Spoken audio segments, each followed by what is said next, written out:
She says that how to give meaning to our life, what meaning to give to decide what to do of our time, looking for subtle joy instead of gross joy by practicing. But what about the remaining time in the life? So when she says practicing, she says practicing of yoga. So what happens when you're practicing? You are getting subtle joy, meaning you are getting a state of sublime joy. You feel peaceful, you feel tranquil, or you feel happy. And this happiness is much better than the grosser happiness that you get through worldly senses, your favorite food, or drinking, or whatever. It's much better than that. So, but what happens when you're not practicing, when you don't have this joy? So let me just go back here. Today, as I explained in the yoga philosophy, the purpose of life according to yoga philosophy is that Purusha has come down through the evolution of Prakriti into being inhabited into this body, senses, and mostly through the trigunas, three attributes. Now the purpose of the Purusha is to go back. This is a philosophical definition, meaning the Purusha realizes that everything that is seen, all the worldly things, it is keeping me trapped. And this is what we call as samsara. Like I might be happy with, like say today I feel that I'll be happy if I have my favorite car, or I'll be happy if I have, if I become like this, my role model, like whatever, movie star, Bollywood star, or I'll be happy if, or maybe even like things like, I'll be happy if I just can become a good yoga teacher. All this is a kind of a relative purposes or relative meaning in our life. Yeah? But the real thing, what we are seeing is we can give meaning to our lives. What we are saying is that pursuit of whatever we are engaged in, whether it is money, fame, or being content with having a good family or whatever, these are relative purposes. There is nothing wrong in striving for these purposes. But when you come to yoga, or when your understanding has come to this, we are involved in understanding that my purpose is not just limited to this. My purpose is to realize that I am independent of all these things. No person, no thing I have, nothing can give me that real joy which I want. And where do I find that joy? That I find that joy within me, or that find that joy in myself, as myself. So this is this is the difference between most philosophy and yoga philosophy. Most philosophies are content in answering, who am I? Or what is the nature of my true nature? I'm not the ego, I am the consciousness. That is the ultimate, everyone, all the Shad Darshans we say, Indian philosophies are striving for. But in yoga philosophy, we go a little further. We explain, why am I here? So why am I here? In a more basic way, like let's say from this yoga philosophy we talked about, why am I stuck in this? Why am I here? Yes, yeah. So this is why the what we are seeing, meaning the objects of the world has become us. So even if we say this body is who I am, what is this body? This body is nothing but a seen object, a perceived object. It is made of 5 elements, and it is not different. My body is not different in its components from that sun, that shines. So my body is not different from this Himalayan mountains, from the basic essence of its construction. So this is what the yoga is saying, is that the seer has got entangled with the seen. So now, if you are asking, what is the purpose of my life, or what is the meaning of my life? The meaning of your life is to find this independence from that. If you are dependent on anything or anyone to give you that happiness, then what happens is you are stuck in this. So in other words, this ignorance of ourselves, or who we take ourselves to be, is the cause of life suffering.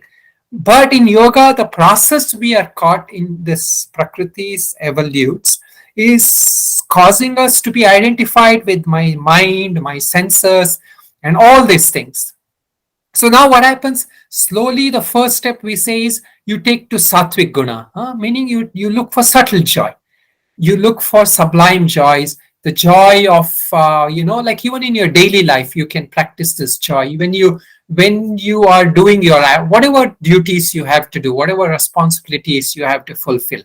You don't look at it mostly just at a gross sense.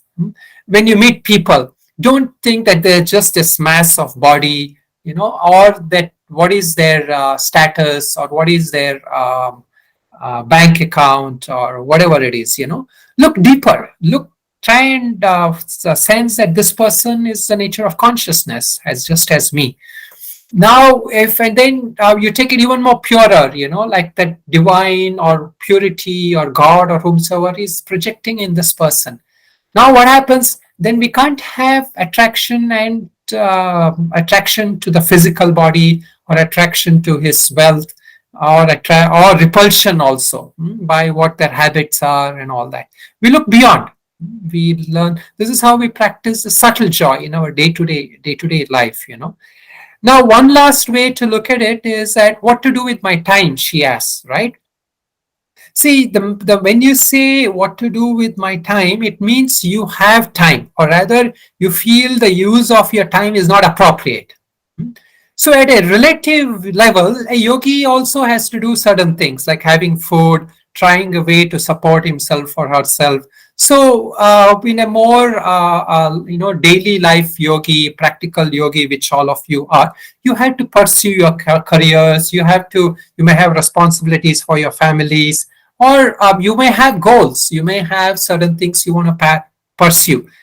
Now, at a relative level, we continue doing that. The time is at a relative level. But if we are clear, we have to be clear that of the most important use of my time is to undertake spiritual practices and gain wisdom, like how you all are doing by giving your time here. Gain through studies, through listening, understanding, and all that. Why? Because then I'm not caught in wrong actions. Then I'm not caught in gross sense pleasures. So you can try to make time for this. But at the same time, it doesn't mean that you have to give up everything and make time for this. You have to learn to bring in that quality of awareness, or quality of wisdom, or quality of seeking subtle joy in your relative daily life. This is the goal of a yogi. See, even when we lived in ashrams, many people said, oh, you are living in ashram, everything is taken care. So I lived for 12, 13 years. I didn't have to worry. I didn't even have a bank account. I didn't have to worry about everything. But we had to do seva. We had to serve. We had to show up for the classes and everything, It is not that, it's like you are just sitting still and vegetating your life. No, this is a purposeful living. In your actions, karma yoga, we say, from a more Bhagavad Gita perspective. In your actions, you bring in that quality of selflessness. In your actions, you bring in that quality of non-attachment to the results. So these are all ways to practice it, how to use your time wisely. So now the last, actually 2 more points, and I will finish this. See, the understanding of spiritual practices, what it does for us is that we learn to see through life. Like every experience of life, we start realizing I have either attracted this experience of life through my samskaras or karma or whatever, or in this experience of life, there is this sattvic guna which is trying to take me back home. Like those of you who have attended my classes, the story I like to tell about the 3 robbers, the man who was lost in the forest, and there are 3 robbers, the 3 gunas, and one of the gunas eventually takes him back home, So this is what the sattvic guna we take refuge in, right? What it does is that, our experience of life, whether it is like today you're having a bad backache, or today you're suffering from anxiety, addiction, or whatever is the problem you're having, right? Right in the middle of that, there is an opportunity to break free from that. Either mentally or physically, you learn an attitude of even-mindedness, a learn of being present an art of, these are all yogic skills. In Bhagavad Gita, it says yoga karmasu kaushalam. This is meaning yoga is a supreme skill. How you work with your life, how you deal with everything in your life. So now what happens when you have this attitude? We don't make too much of life as Prakriti as such. Prakriti has to do its job, like as we discussed before. Prakriti will do its job. This body will get sick at some point. This body has, or this mind, is never going to always stay the same. That person who you think, or that job you think is your dream job, someday that same job will give you unhappiness. Or that same person who was your dream man or dream girl, someday something they're there, because they're also Prakriti, they're changing, their mind is not stable, your mind is also not stable. So this is what Prakriti is, it will do this. But what is wisdom? Wisdom is this understanding that this is the nature of Prakriti, this is the nature of things as they are. Life as it is, Buddha put it. It is like everything is as it is. You just accept it and make peace with that. Then what happens mentally? You are not troubled. You're not consciously stuck with this question. What do I have to do? You see, the problem why we are asking sometimes this question, what is the meaning of life? What is the purpose of life? It's mainly because, one is because like it is a good thing that we have come to the point of evolution. We are asking these questions. Most of us who are caught in samskaras, in our life habit patterns and all that, they don't even bother. I'm happy becoming the best businessman, or I'm happy becoming the movie star I want, or I'm happy having a family and a house in some island, Mauritius Island or Hawaii or somewhere. So that is, I'm just caught in that. I don't care about the purposes of life. But here you're asking the purpose of life, it is good. But it should not be a toxic way of asking, where we are saying that somebody is saying that you're doing yoga, you're doing these things. What are you doing? You're wasting your time. Now, their value and purpose of life is different. You have already changed your perspective of life. You have already given a new vision to your life. And this is that vision which will bring you happiness. And wisdom is being established in this, that no matter what others say, I will pursue this. I will pursue my practices. And so this is what it is. You do what you have to do. If you have opportunity, if you don't have a job, then serve others. Find a way to serve others. So this is a very practical way. If you're saying I have a lot of time, then do something to serve others. This is a very positive way to bring in joy. In our gurukulams and all olden days, we used to serve our gurus or our ashram. This is because even though we are not getting paid, there's no direct thing. We just serve, we just do things. Why? Because this is how we use the time. This is a better way to use time. That Prakriti has to express itself. Okay, so I will mainly leave it at this. Main thing is, this is partly from a philosophical sense.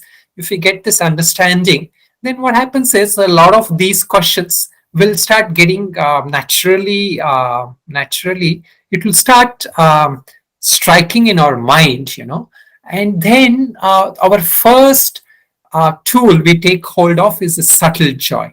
This is a yogi's first tool, subtle joy, meaning we are happy with spiritual practices. We are happy listening to these classes or thinking about these things, because it gives us some different perspective that the world doesn't give. So this is the way Prakriti operates. Prakriti will either take you downward, or it will take you upward, meaning that Sattvic Guna will take you upward, out of your ego to Purusha, or it will take you towards the world. We say you either become a yogi or you become a bogi. So yogi meaning like spiritually evolved, bogi meaning somebody who is involved with senses. So the choice is yours. And where is the choice? The choice comes from wisdom.